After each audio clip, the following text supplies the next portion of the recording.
This is the Fifth Estate Winning Headlines, your media police post. In this segment, we summarize the headlines that you may have missed this morning. But we also take a look at the political pieces that we call cartoons in this country. Today is the 3rd of December 2021, and I am DK. I am Miss Pope. And I am GK. In case you missed the headlines. Yes. Yeah, they are for you.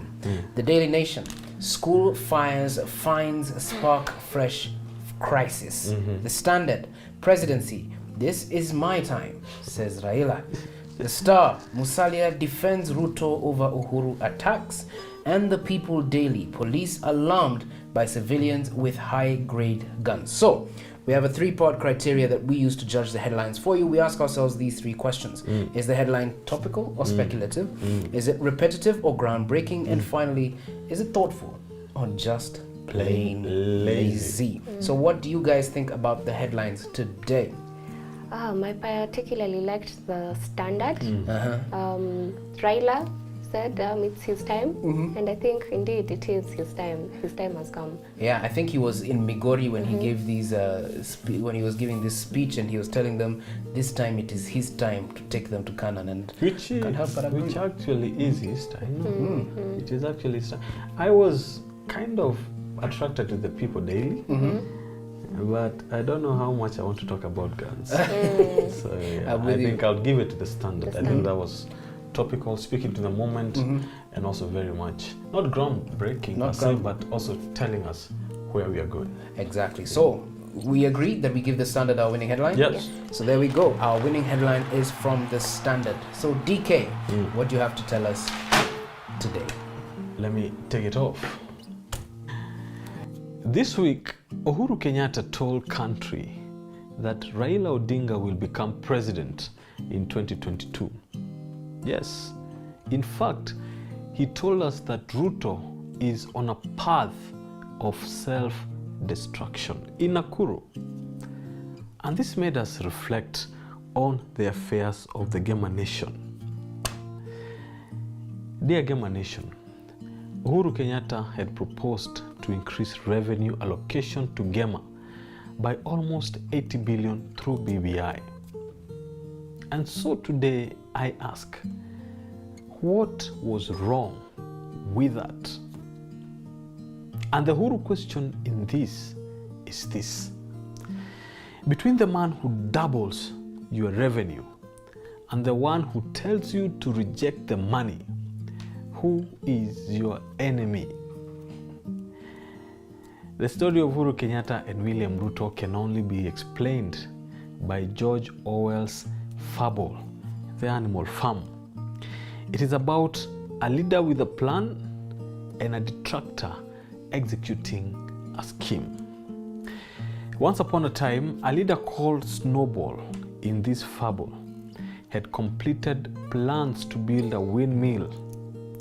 He had drawn them on a huge piece of paper, which he laid on the floor.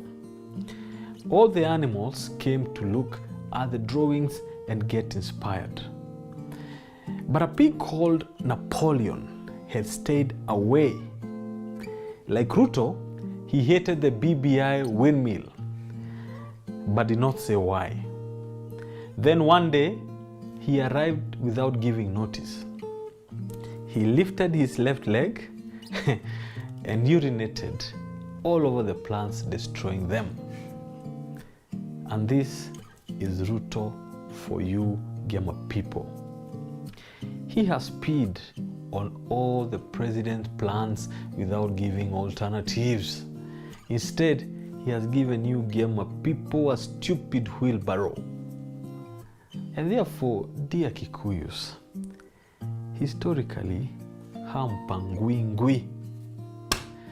By the way, it looks like this time, your multi-billion economies across Gema Nation imepangwa kwa wheelbarrow. Question is, and then? If Ruto has peed on BBI proposal to give you more money and offered you nothing but a wheelbarrow, what is your plan going forward, you Gema people? Our hypothesis is simple. William Ruto knows what is good for Mount Kenya. He knows that the conversation around one man, one vote, 1 shilling is what the Gema Nation is willing to hear. However, he will pee on anything that gives credit to President Uhuru Kenyatta because he knows he wants to do it himself. He has told you BBI was bad because it was not good. But today, he will tell you Gema Nation, or rather we will tell you Gema Nation, if William Ruto becomes president tomorrow, the first thing he will do in his presidency is to implement the BBI recommendations as they were fresh.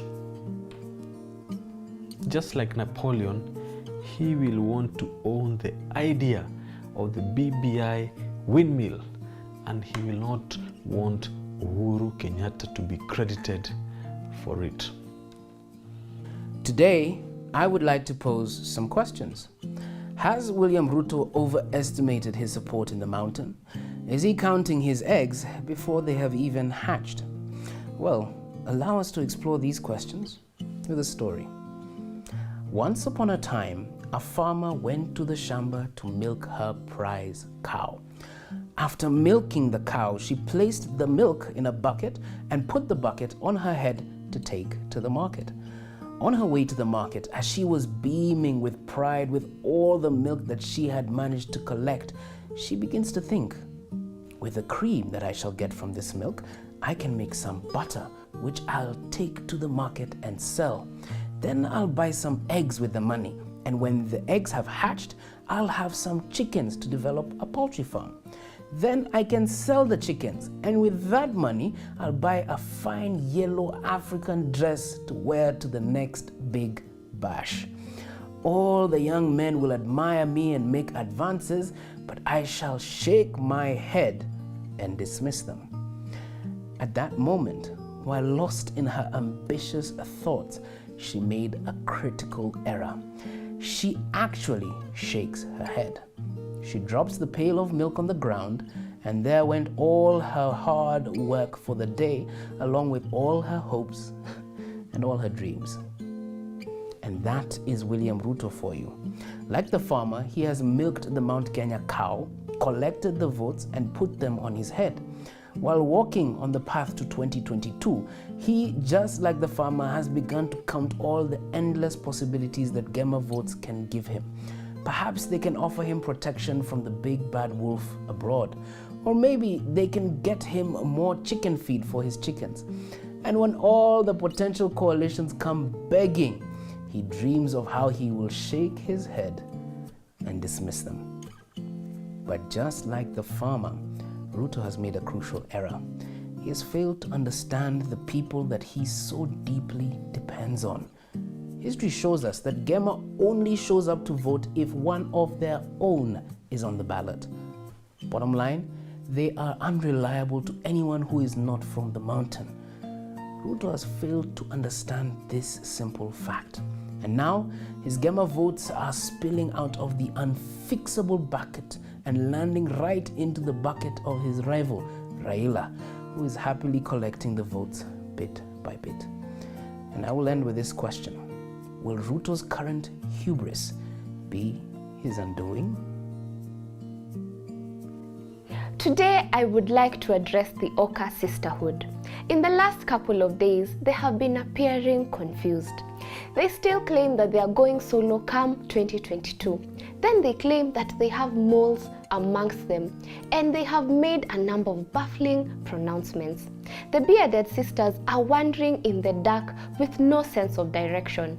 They are like a lamp in the dark with no light. Let me explain. Once upon a time, a blind man visited a close friend. They talked for hours, and by the time it was time to go home, it was dark outside. And so, as he was leaving, he asked his friend to lend him a kerosene lamp. Surprised, the friend asked him, "Why carry a lamp? You will not see any better with it." To which the blind man replied, No, but other people will see me better and not bump into me.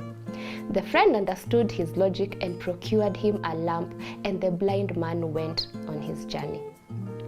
But he did not go very far before somebody bumped into him. In a moment of rage, the blind man shouted, "Why don't you look where you're going? Don't you see I have a lamp?" In response, the other man shouted, "If you had put your lamp on, I would have not bumped into you." And in that moment, the blind man realized that he had been walking in the dark with a lamp that had no light. What is my point here? Oka believe that they have the numbers when in fact they do not have what it takes. Oka needs light in their camp. They need Raila more than Raila needs them. With or without the Oka sisters, Baba is 44% strong. This is a fact based on history. This week, JM reminded us that better the devil you know than the angel that you do not. The Oka sisterhood is better placed with Raila, whom they know, and they have worked together with him for years, than the angel chicken seller who masquerades in the name of a wheelbarrow. Dear Oka sisters, there is a condition worse than blindness, and it is seeing something that isn't there, or thinking that your lamp is on while in fact it is off, and you are in darkness. Get your act together. If you form a coalition with Raila, you will have the light in your lamp and you will make it come 2022. But if you continue wallowing in darkness, you will bump yourself into opposition and be in the cold for another decade. Take it or leave it. Indeed, we shall take it Or leave or leave it. So on a day that we had our winning headlines from the Standard, I would like to leave you with a quote. Oh, Before I leave with a quote, please don't forget to subscribe to our YouTube channel. You can also find us on Punk Free to Air, Go TV, and Starters. This is the quote. Hatupangwingwi. Enjoy your weekend.